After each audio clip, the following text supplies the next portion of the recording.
من قرآن رو بخونم.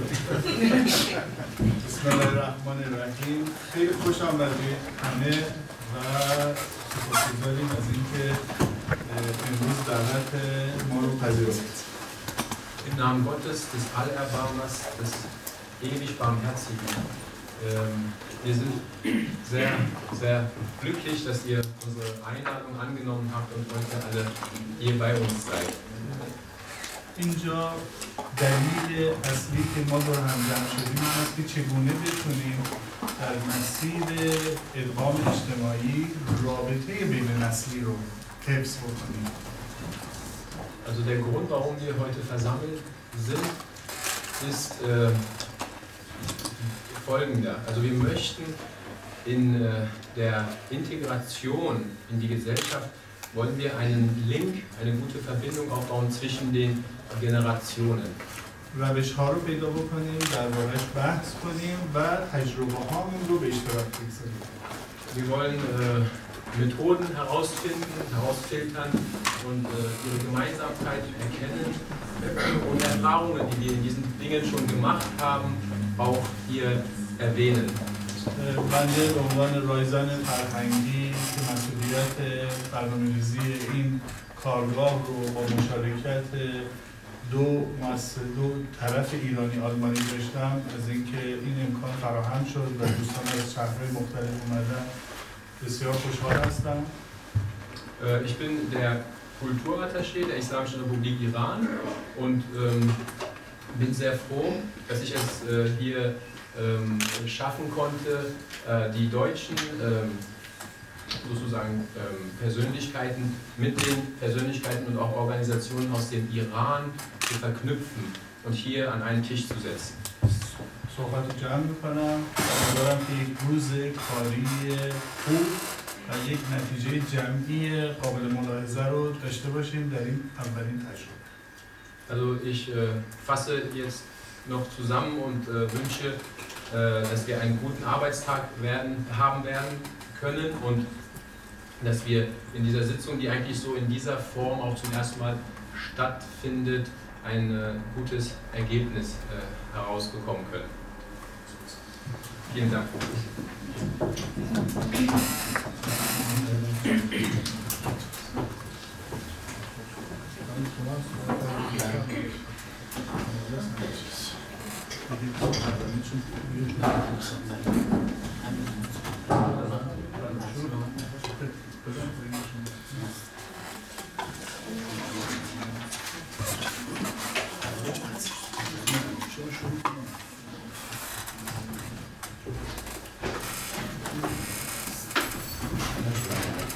Rafi Fayazi ist der Leiter des Nur-e-Mubin-Instituts. Der Kooperationspartner heute aus dem Iran wird gleich seine Rede halten in persischer Sprache. Es sind 2,5 DIN A4 Seiten, die in deutscher Übersetzung vorliegen. Sein Text ist gerade unterwegs zu ihm. Und als Pausenfüller möchte ich hier noch einmal Sie alle herzlich willkommen heißen und Herr Fayazi für die Landtausch anrufen. Und wir möchten ihn mit einem Applaus begrüßen in Berlin und auf dass er hoffentlich dann seine Rede beginnen kann.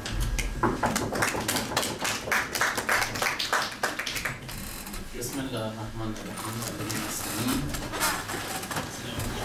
خیلی خوشحالم که در محضر بزرگان تعلیم و تربیت و علاقه‌مندان به تعلیم و تربیت نسل آینده هستند.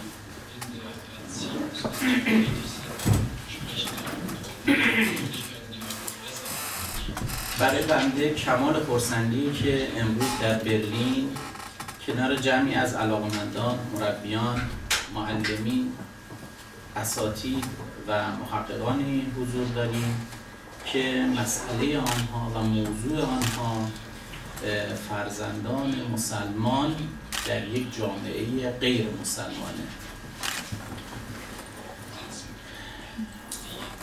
آن چیزی که این مسئله رو برای ما به عنوان یک مرکز تخصصی حامی آموزش‌های مدارس اسلامی در کشورهای مختلف مهم کرده. شرایط ویژه‌ای که دنیای امروز با آن روبروست. ما نیاز داریم برای کاهش خشونت ویژگی‌های تنوع فرهنگی را ترویج نماییم. با ترویج تنوع فرهنگی می توانیم زمینه تعامل، درک و شناخت رو برقرار کنیم. یک شهروند جهانی برای ادامه زندگی خود به آسایش و آرامش نیاز داره. آسایش و آرامش در کنار یک ساختار قانونی که پذیرنده حقوق اجتماعی، فرهنگی و اعتقادی اقلیت‌ها باشد معنی می‌دهد. اینک ارتباط میان هویت فرهنگی، ارتباط میان تاریخ، زبان، تمدن، مذهب، باور و اندیشه یکی از پیش نیازهای اصلی ما برای موفقیت تربیت نسل آینده است. اینجاست که فرزندان ما در خواهند یافت چه سهمی از گذشته به ارث بردند و چه مسئولیتی رو در برابر آینده خواهند داشت. ایجاد ارتباط میان الزامات و تکالیف، همان ارتباط میان باورها، اخلاق، ارزش‌ها و هنجارها رو نمایندگی میکنه. ما در دنیای زندگی میکنیم که تکالیفی رو به عنوان شهروندی و هویت فرهنگی، تمدنی و دینی خودمون داریم و بایستی اونها رو بر دوش بگیریم و از سوی دیگر در یک حرکت جمعی به الزامات جامعه‌ای که پذیرای ما شده نیز توجه داشته باشیم. امروز نهادهای متعددی مسئولیت تربیت فرزندان ما را به عهده گرفتند. قرن‌ها پیش خانواده، مدرسه و جامعه مصداق‌های روشن تربیتی فرزندان و نوجوانان ما بودند. اما امروز رسانه‌ها با قدرت بی‌نهایت خود توانستند تأثیر عمیق خانوادگی و تأثیر نظاممند مدارس و آداب اجتماعی جوامع را تضعیف کنند و با آنچه که گاه تبلیغات و گاه تأثیر مجازی بر روح و روان فرزندان ما است، روند تربیتی آنها را هدایت کنند. راهکار ما برای حفظ هویت فرهنگی و توصیف شرایط اجتماعی پیوسته با ذات تمدنی و هویتی یک نوجوان یا یک کودک خردسال چه چیزی میتواند باشد؟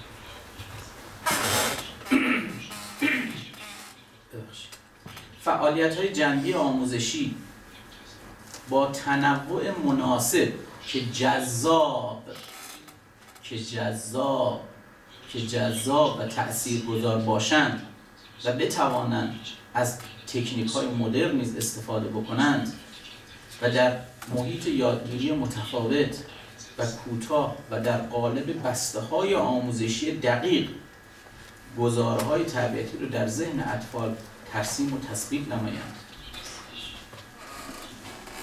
هدف و کارکرد مؤسسه نور مبین به عنوان یکی از مجموعه فعال در حوزه کشورهای اسلامی این است که بکوشد از طریق ایجاد شناخت و ارتباط با جوامع پذیرنده در خارج از ایران این مسیر را برای تربیت اعتقادی و فرهنگی کودکان مسلمان حاضر در جوامع غیر مسلمان دنبال نماید. اشکال متنوعی برای این فعالیت وجود دارد که از میان آنها مدارس آخر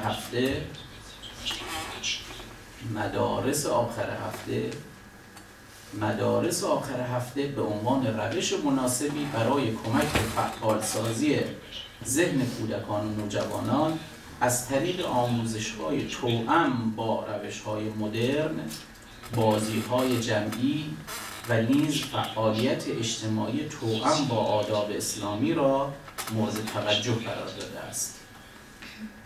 ارتباط با زبان مادری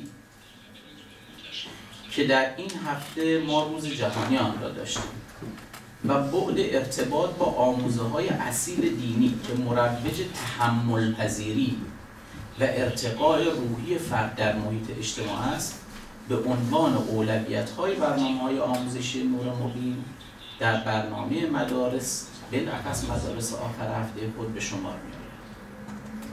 ویژگی مهم این مجموعه برنامه‌ها در مدارس آخر هفته آزادی عمل و تناسب امکانات آموزشی و بودجه‌ای با فعالیت به صورت پیوسته و یا گاه ناپیوسته است. جامعه مسلمانان در آلمان جامعه‌ای است متنوع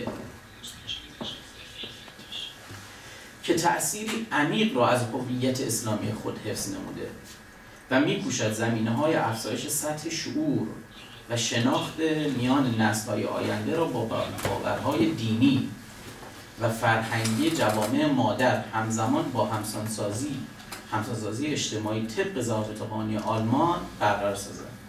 پس بی جهت نبود که ما تصمیم گرفتیم از ایده رایزنی محترم فرهنگی در برلین برای ایجاد یک برنامه علمی و مناسب جهت بررسی نیازهای واقعی این تنوع فراگیر در جامعه آلمان حمایت کنیم و امروز خرسندم که در کنار شما می‌کوشیم به سوالات زیر پاسخ بدهیم. نیازهای واقعی تربیتی یک کودک مسلمان در جامعه غربی چه میتواند باشد؟ من پاسخ این رو از شما عزیزان میخوام. روش‌ها و راهبردهای ما برای معرفی ویژگی‌های فرهنگی و تمدنی اسلامی در دنیای مدرن امروز بایستی مبتنی بر چه اصولی باشد؟ پاسخ این سوال رو از بزرگواران محترم میخوام. ارتباط میان مدرسه، مسجد و جامعه را چگونه میتوانیم در یک برنامه آموزشی مورد توجه قرار بدیم؟ کارگاه امروز یک کارگاه کوچک اما پرمحتوا برای ما میتواند باشد و از این جهت ما خرسندیم که رایزنی در ابتکاری علمی و با استفاده از متخصصان در حوزه نظام آموزشی دینی اطفال در صدد اجرایی نمودن این ایده برآمده است و اجازه میخواهم در پایان به ویژه از سرکار خانم پروفسور بیرگیت زوایگل که هماهنگ کننده مجموعه فعالیت‌های کارگاه امروز ما هستند تشکر نمایم.